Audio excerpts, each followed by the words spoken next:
മണിപ്പൂരിലെ അഭയാർത്ഥികളുടെ ഈസ്റ്റർ. മണിപ്പൂരിലെ വിശ്വാസികൾ ഈ വർഷത്തെ ഈസ്റ്ററിനെ എങ്ങനെയായിരിക്കും എതിരേൽക്കുക എന്ന ചോദ്യം അനേകർക്കുണ്ടാകാം. അവർക്ക് മറുപടി നൽകുകയാണ് കലാപത്തിൻ്റെ ഇരകളായ ജോസഫ് തിയേക് ഡൊറേത്തി ദമ്പതികൾ. ഇങ്ങനെ വ്യത്യസ്തമായ വായനാനുഭവങ്ങളുമായി ഈസ്റ്റർ ലക്കം സൺഡേ ശാലോം വായനക്കാരുടെ കരങ്ങളിലേക്ക്. മരണമേ നിന്റെ മുള്ളെവിടെ? മരണത്തെ കീഴടക്കി ഉയർത്തെഴുന്നേറ്റ് ക്രിസ്തുവിൻ്റെ ദീപ്തിയാർന്ന തിരുശരീരം ഓരോ മനുഷ്യനോടും ഒരു സുപ്രധാന കാര്യം മന്ത്രിക്കുന്നുണ്ടെന്ന ഓർമ്മപ്പെടുത്തൽ നൽകുന്ന എഡിറ്റോറിയൽ. വധശിക്ഷയ്ക്ക് മുമ്പുള്ള അവസാന അത്താഴങ്ങൾ.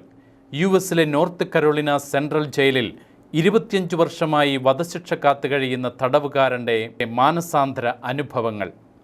മദർ തെരേസയുടെ അതിഥി. ദിവസവും 5000-ലധികം പേരുടെ വിശപ്പകറ്റുന്ന കോട്ടയം നവജീവനിലെ PU തോമസ് താൻ കണ്ടുമുട്ടിയ മാലാഖമാരുടെ മുഖങ്ങൾ ഓർത്തെടുക്കുന്നു. മകൻ്റെ കൊലയാളിയെ ദത്തെടുത്ത പിതാവ്. മകൻ്റെ ജീവനെടുത്ത ഘാതകനോട് പൂർണ്ണമായി ക്ഷമിച്ച് അവനെ സ്വന്തം മകനായി ഏറ്റെടുത്ത ക്ഷമിക്കുന്ന സ്നേഹത്തിൻ്റെ അസാധാരണമായ കഥ.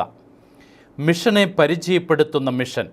ഫിയാത്ത് മിഷൻ്റെ നേതൃത്വത്തിൽ ഏപ്രിൽ 10 മുതൽ 14 വരെ നടത്തുന്ന 5ാമത് മിഷൻ കോൺഗ്രസിൻ്റെ വിശേഷങ്ങൾ.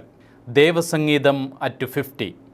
ദേവാലയ ഗാനശുശ്രൂഷ രംഗത്ത് 50 വർഷം പൂർത്തിയാക്കിയ ഒരു അപൂർവ ഗായകനെ പരിചയപ്പെടുത്തുന്നു.